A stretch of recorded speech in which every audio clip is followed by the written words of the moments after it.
गरीब सास की दर्जी बहू बनी फेमस डिजाइनर।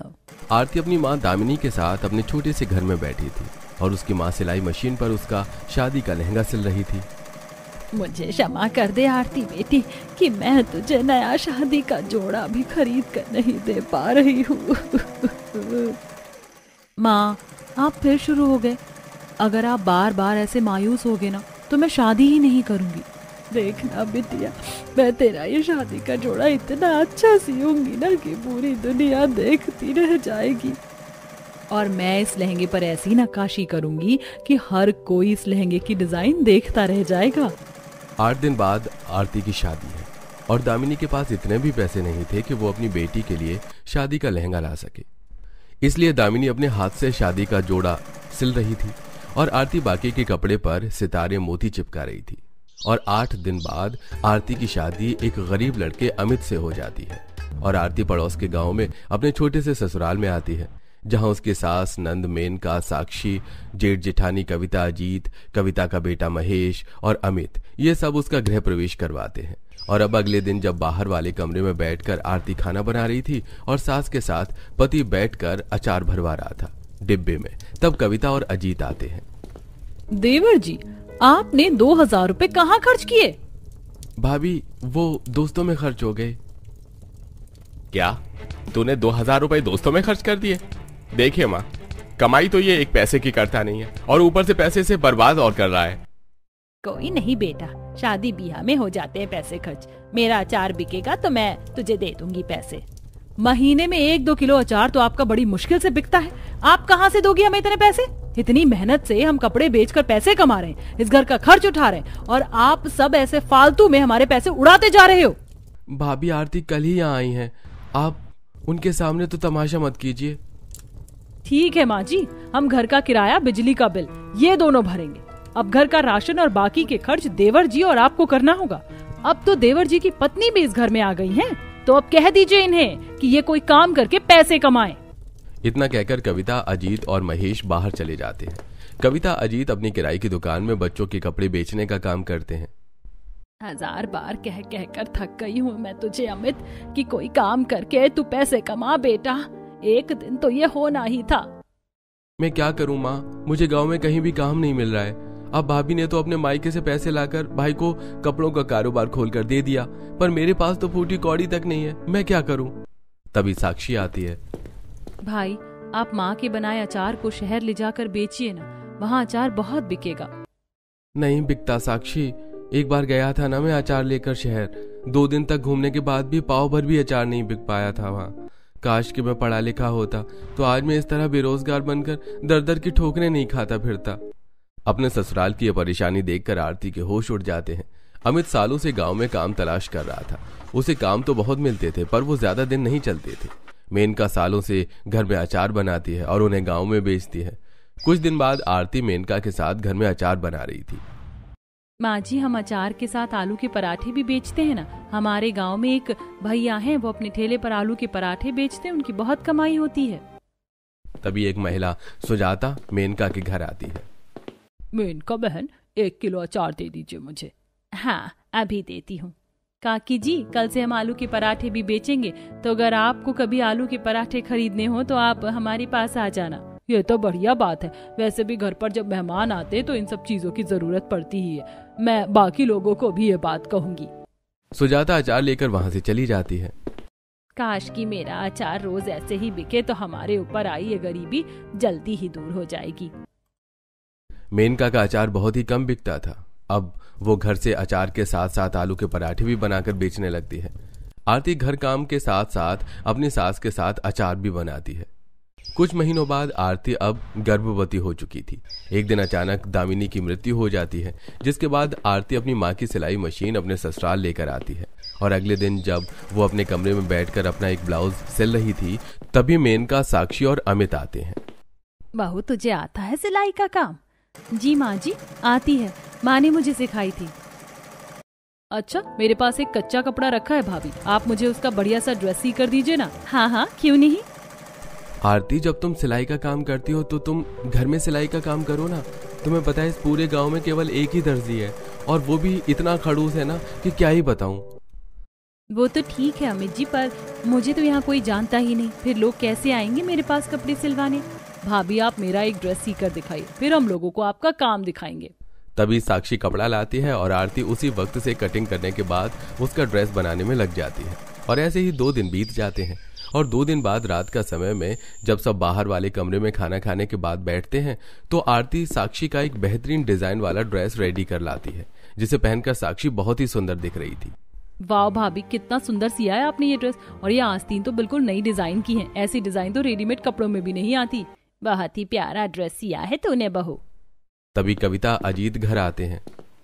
ये क्या साक्षी, तूने नया ड्रेस क्यों लाया? यहाँ हम एक एक पैसा कमाने के लिए रात दिन मेहनत कर रहे हैं और तुम लोग अपने शौक में हमारा पैसा लुटाते जा रहे हो। अरे 2 से 3 हजार का तो होगा ही ये ड्रेस।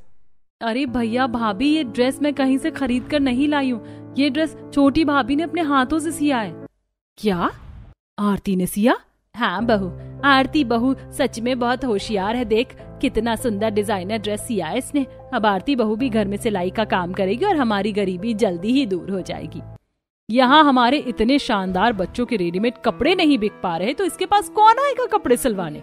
एक काम कर आरती, तू ना अपनी सिलाई मशीन को बेच दे। वैसे भी इस बार हमारी कुछ ज्यादा कमाई नहीं हुई है, तो मशीन बेचकर उसके पैसे घर खर्च के लिए काम आ जाएंगे।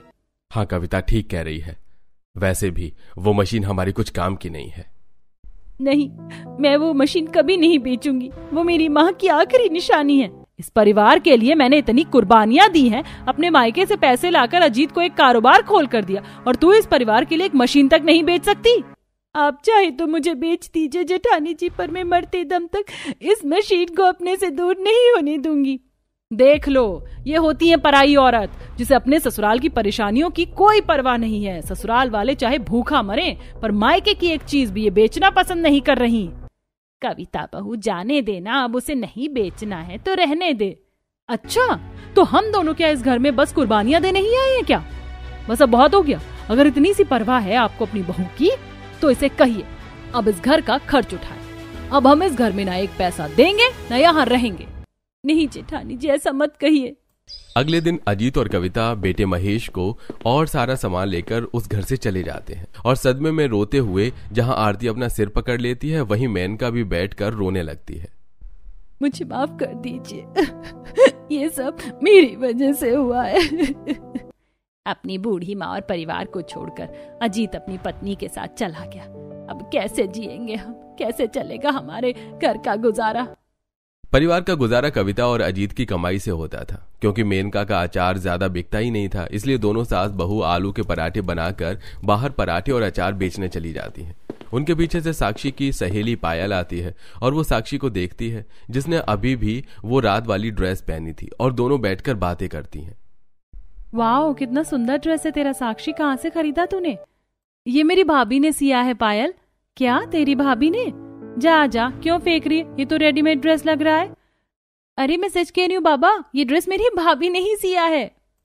तेरी भाभी तो बहुत अच्छे कपड़े सिलती है यार, उन्हें कहे ना मेरे लिए भी ऐसा ही ड्रेस सीने के लिए। उनका जो भी पैसा होगा सिलाई का मैं उन्हें दे दूंगी। अच्छा हाँ हाँ जरूर पायल, अगर किसी और को भी कपड़े सिलवाने हो ना तो तू उन्हें भी मेरी भाभी के बारे में बताना। अरे तू चिंता मत कर, अगर तेरी भाभी ने मेरे कपड़े अच्छे से सिए ना तो मैं व्हाट्सएप और इंटरनेट पर उन कपड़ों के फोटो को डालूंगी, फिर देखना कैसे तेरी भाभी के पास ग्राहक आते हैं। शाम को जब आरती आ जाती है तो पायल अपनी एक ड्रेस सिलने के लिए आरती को कपड़ा देती है और फोन में उसे डिजाइन भी दिखाती है, जिसे अच्छे से देखकर पहले आरती उसकी कटिंग करती है और फिर अगले दिन उसे सिलने बैठती है और 3 दिन में एक अच्छा सा ड्रेस उसे सिल कर देती है। और जब पायल उस ड्रेस को पहनती है तो कहती है, वाह भाभी आपने तो कमाल कर दिया, आपने तो मामूली से कपड़े का पूरा नक्शा ही बदल दिया। इतना कहकर पायल आरती को पैसे देकर चली जाती है और घर जाकर पहनी हुई ड्रेस की फोटो व्हाट्सएप और बाकी सोशल मीडिया प्लेटफॉर्म पर लगाती है और आसपास वाले लोगों के बीच भी इसका प्रचार करती है। अब जिसको आरती के बारे में पता चलता है तो वो सब भी आरती के पास कपड़े सिलाने आते हैं। एक ही दिन में आरती के पास 10 ग्राहक आ चुके थे और उसके पास बहुत काम होता है। वो बैठकर कमरे में सिलाई कर रही थी। भगवान जी का लाख लाख शुक्र है कि बहू को काम मिल रहा है। आरती, मैं शहर जाकर लोगों को तुम्हारे सिले हुए डिजाइनर कपड़े दिखाता हूँ, देखना वहां से भी तुम्हें बहुत काम मिलेगा।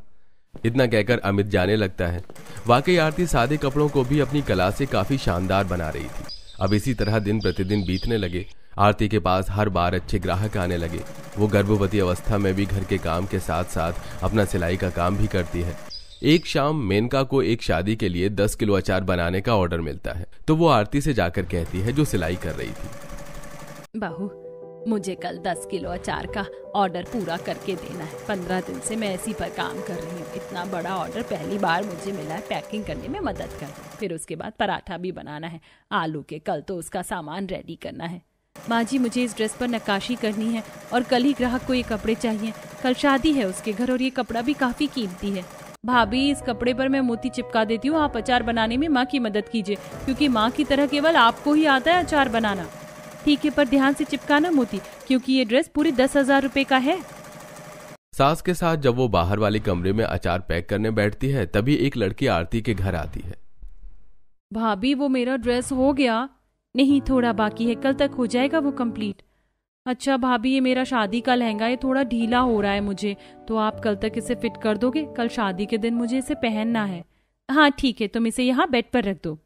ध्यान से भाभी, पूरे 20,000 रुपए का लहंगा है ये। बड़ी मन्नतों से भेजा है मेरे ससुराल वालों ने इसे। हाँ हाँ, तुम चिंता मत करो, इसे कुछ नहीं होगा। अब ये सारी बातें बाहर खिड़की के पास खड़ी कविता सुन लेती है। कविता मेनका के घर के बाहर खिड़की के पास खड़ी अंदर देख रही थी। अच्छा, तो इन लोगों के इतने अच्छे दिन आ गए कि ये हजारों रुपए कमा रहे हैं और हम वहाँ दाने दाने को तरस रहे हैं। कविता उसी गांव में अपने किराए वाले घर में आती है और कविता अजीत को सारी बात बताती है। क्या? हाँ, मैं उस आरती को कामयाब नहीं होने दूंगी। मैं उसका सारा कारोबार ही बर्बाद कर दूंगी।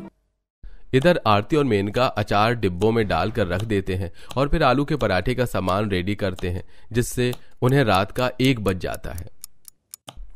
चलो 10 किलो अचार तो बन गया, अब सो जाते हैं। बहू तू कल सवेरे उठकर अपना सिलाई का काम कर लेना। गर्भवती अवस्था में ज्यादा काम करना अच्छा नहीं है। दोनों अपने अपने कमरे में जाकर सो जाते हैं। 1 घंटे बाद कविता चुपके से मेनका के कमरे की खिड़की के बाहर आती है और एक लंबी लकड़ी को आग लगाती है और वो लकड़ी खिड़की से अंदर घर में आरती के ग्राहकों के कपड़ों के ऊपर फेंक देती है, जिसके बाद दुल्हन का जोड़ा, ग्राहकों के कीमती कपड़े, ये सब जलने लगते हैं। बहुत उड़ रही थी ना हवा में आरती, अब देख सारे लोग कैसे तेरी बैंड बजाते हैं। कविता वहां से भाग जाती है और जब आरती को जलने की बदबू आती है तो वो जल्दी से उठती है और अपने पति को उठाती है। वो जल्दी जल्दी भाग कर आग को बुझाते हैं, पर उसके सपनों के साथ उसके ग्राहकों के सारे कपड़े जल चुके थे। सवेरे का समय था। मेनका अपनी बेटी के साथ आती है और जले कपड़ों को देख और आरती को रोता देखकर कहती है, अरे ये कपड़े कैसे जल गए आरती, कैसे हुआ ये सब? अरे बाप रे, इनमें तो ग्राहकों की बहुत कीमती कीमती कपड़े थे। माँ, हमें भी नहीं पता ये कैसे हुआ। अब क्या जवाब दूंगी मैं ग्राहक को? आज मनीषा की शादी और उसका शादी का कीमती जोड़ा पूरा जल गया है। मनीषा का लहंगा 20,000 का था, अब उसे क्या जवाब दूंगी? ये भयानक मंजर देखकर आरती और सब काफी परेशान होने लगते हैं और सब बाहर वाले कमरे में आरती को बैठाकर उसको चुप करवा रहे थे। तभी मनीषा और कुछ ग्राहक मेनका के घर आते हैं।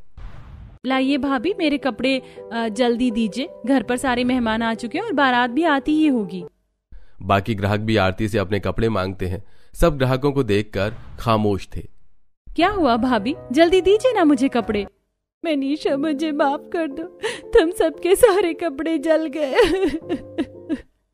ये सुनकर सबके होश उड़ जाते हैं। क्या जल गए? कैसे? बेटा पता नहीं, अचानक से रात को कपड़ों में आग लग गई और सारे ग्राहकों के कपड़े जल गए। अरे ऐसे कैसे जल गए? आज मेरी शादी है, अब मैं क्या पहनूंगी शादी में? आपको कपड़े संभाल कर रखने चाहिए थे ना। हमने संभाल कर ही रखे थे कपड़े मनीषा। मेरी हिम्मत ही मारी गई थी जो मैंने इतने कीमती कपड़े लेकर आपके पास आ गई। मैं कुछ नहीं जानती, मुझे मेरे कपड़ों की पूरी भरपाई चाहिए अभी।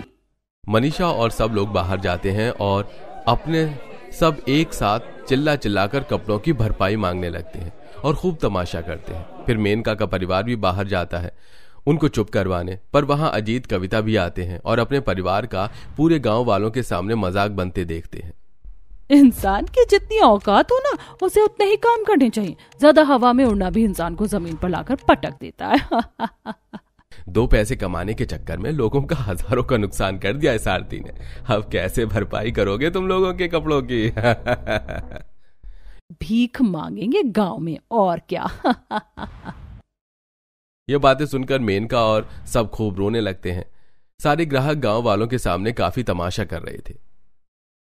देखिए, मैं आप सबसे हाथ जोड़कर विनती करता हूँ, मेरी पत्नी इस समय गर्भवती है और ऐसी हालत में जरा सा भी टेंशन लेना बच्चे को हानि पहुंचा सकता है। मैं आपसे विनती करता हूँ, हमें कुछ दिनों की मोहलत दे दीजिए, हम आपकी पाई पाई चुका देंगे।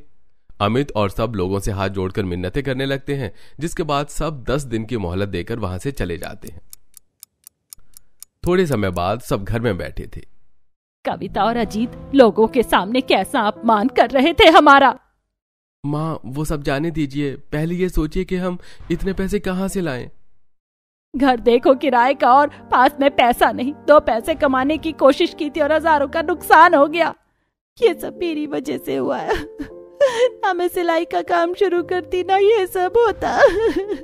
भाभी, इसमें आपकी कोई गलती नहीं है, वो तो बस एक हादसा था जो हो गया। अब बस हमें भगवान जी से प्रार्थना करनी चाहिए, भगवान जी हमें इस मुश्किल घड़ी से बाहर निकाल दीजिए। अगले दिन अमित अपने दोस्तों पहचान वाले हर किसी के पास जाकर कर्ज मांगने लगता है और कोई उसकी सहायता नहीं करता। तभी कविता, अजीत मेनका के घर आते हैं। ओहो, तुम लोगों की हालत नहीं देखी जा रही मुझसे। काश कि मैं तुम्हारे लिए कुछ करती। अब अगर बचना चाहते हो ना, तो एक ही रास्ता बचा है। रात के अंधेरे में सब मिलकर इस गांव से भाग जाओ, वरना गांव वाले तुम्हारे शरीर के टुकड़े करके उन्हें बेच देंगे और अपना पैसा वसूल करेंगे। दोनों की बातें सबके दिल में तीर की तरह चुभ रही थी। तभी दोनों वहां से चले जाते हैं। भगवान जी, मैंने आपसे कभी कुछ नहीं मांगा, आपने मेरे बाबा को मुझसे दूर कर दिया। मैंने आपसे कोई शिकायत नहीं की। फिर मेरी माँ मुझसे दूर हो गई, तब भी मैंने आपसे कोई शिकायत नहीं की। पर आज मेरी वजह से मेरा परिवार अपमान की दहलीज पर खड़ा है। मेरे ससुराल की इज्जत को बचा लीजिए भगवान जी। हमें अपमानित होने से बचा लीजिए। दोस्तों, यकीनन इंसान की गरीबी ऐसी ही होती है। ये इंसान को कदम कदम पर नई परेशानियां, मुसीबतों से मिलाती है। शाम का समय था। गांव में एक शानदार कार आती है। तभी उस कार में से एक रिया नाम की अमीर मॉडर्न लड़की एक सुंदर सी फ्रॉक पहनकर बाहर निकलती है। कहाँ होगा उस आरती डिजाइनर का घर? इंटरनेट पर किसी पायल ने तो यहीं का एड्रेस डाला था। तभी एक आदमी जा रहा होता है, जिसे रोककर वो पूछती है, अरे सुनिए भाई साहब, ये आरती नाम की दर्जी का घर कहाँ है? हाँ, यहाँ से थोड़ी दूरी पर उसका घर है, 3-4 घर छोड़कर। रिया कार में बैठकर जाने लगती है। इंटरनेट पर इस आरती डिजाइनर का तो बहुत नाम सुना है मैंने। उसका काम भी बढ़िया ही लग रहा है। बस वो मेरे लिए बढ़िया सा डिजाइनर कॉस्ट्यूम बना दे। तभी रिया आरती के घर आती है तो वहां घर में सब उदास बैठे थे। क्या तुम आरती ही हो जो डिजाइनर कपड़े सीती हो? हाँ, पर आप कौन हैं? मेरा नाम रिया है, मैं शहर में रहती हूँ और मैं एक मॉडल हूँ। तुम्हारे बारे में बहुत सुना है मैंने कि तुम बड़े अच्छे डिजाइनर कपड़े सीती हो। हाँ, देखो 5 दिन बाद शहर में एक फेमस फैशन डिजाइनिंग का शो होने जा रहा है और मैं चाहती हूँ कि तुम मेरे लिए एक बढ़िया सा यूनिक कॉस्ट्यूम बना दो। अगर तुम्हारे डिजाइनर कॉस्ट्यूम को पहनकर मैं विजेता बन गई तो तुम मेरी परमानेंट फैशन डिजाइनर बन जाओगी और मैं तुम्हें महीने के 2 लाख रुपए सैलरी दूंगी। ये सुनकर आरती और सबके होश उड़ जाते हैं। वो सब उसे बैठाते हैं। क्या सच में? हाँ, मेरे पास समय बहुत कम है। ये मेरे कच्चे कपड़े हैं। तुम जल्दी से एक बढ़िया सा यूनिक कॉस्ट्यूम बनाओ। ये रहे एडवांस 40,000 रुपए। तुम्हारी जरूरत का सारा सामान भी मैंने लाया हुआ है। अगर तुम्हें और किसी चीज की जरूरत हो तो मुझे बता देना। जी जी जरूर। तभी रिया अपने आप को डिजाइनर बताकर कपड़े, सामान और पैसे देकर वहां से चली जाती है। भगवान जी, आपका बहुत बहुत धन्यवाद। माँ जी, देखना मैं ऐसा सुंदर कॉस्ट्यूम बनाऊंगी ना कि पूरी दुनिया देखती रह जाएगी। तभी आरती कमरे में जाकर पूरी लगन से रिया के लिए कॉस्ट्यूम बनाने लगती है। आरती के साथ मेनका, अमित और साक्षी तीनों भी आरती की सहायता करने लगते हैं। करीब 3 रातें और 2 दिन की कड़ी मेहनत के बाद आरती एक सुंदर सा कॉस्ट्यूम बना लेती है, जिसमें उसने काफी अच्छा डिजाइन डाला था, जिससे उसका लुक बहुत ही शानदार दिखाई दे रहा था। तभी रिया आरती के घर आती है तो उसे सुंदर से कॉस्ट्यूम को देखकर उसके भी होश उड़ जाते हैं और जब वो पहनकर आती है तो कहती है, वाओ, लुकिंग सो ब्यूटीफुल यार। आरती, तूने तो कमाल कर दिया मेरी जान। इतना शानदार कॉस्ट्यूम बनाया तूने। अरे ये तो शो में धमाल मचा देगा। अगले दिन आरती रिया और सबको शहर में उस शो में लेकर आती है जहां अलग अलग डिजाइनर मॉडल आए हुए थे। तभी रिया स्टेज पर आरती का बनाया वो कॉस्ट्यूम पहनकर आती है और अपनी परफॉर्मेंस देती है। भगवान जी सहायता कीजिए। थोड़े समय बाद रिजल्ट अनाउंस होता है। हमने ऐसे कई शो में हजारों कॉस्ट्यूम देखे हैं, पर जो कॉस्ट्यूम रिया ने पहना है, ऐसा शानदार और यूनिक कॉस्ट्यूम हमने आज तक नहीं देखा। मुझे ये बताते हुए बड़ी खुशी हो रही है कि शो की विजेता मिस रिया हैं। ये सुनकर रिया, आरती और सब खुशी से उछलने कूदने लगते हैं, जिसके बाद आरती को फैशन डिजाइनर का खिताब मिल जाता है और रिया फेमस मॉडल बन जाती है। तभी रिया आरती को 10 लाख रुपयों का चेक देती है। आरती, ये रही तुम्हारी मेहनत। अब तुम वर्ल्ड की फेमस फैशन डिजाइनर बन चुकी हो। अब देखना, तुम्हारे पास करोड़ों के ऑर्डर्स आएंगे, जिसके बाद तुम्हारा जीवन ही बदल जाएगा। यह सुनकर आरती और सब काफी खुश होने लगते हैं। तभी रिया आरती को शहर में अपने घर के पास एक छोटा सा घर दिला देती है और सब अब वहीं रहते हैं। उस घर में रिया ने एक फैशन डिजाइनर रूम भी बनवाया था आरती के लिए, जहां सब मौजूद था। इस तरह आरती रिया के लिए काम करके महीनों के लाखों रुपए कमाने लगी और अब उसके और भी क्लाइंट बन चुके थे और धीरे धीरे वो सबके पैसे लौटा देती है। अब आरती को एक बेटा भी हो चुका था। आरती अब अमीर हो गई थी और उसके जेठ जिठानी अपनी किस्मत को कोस रहे थे।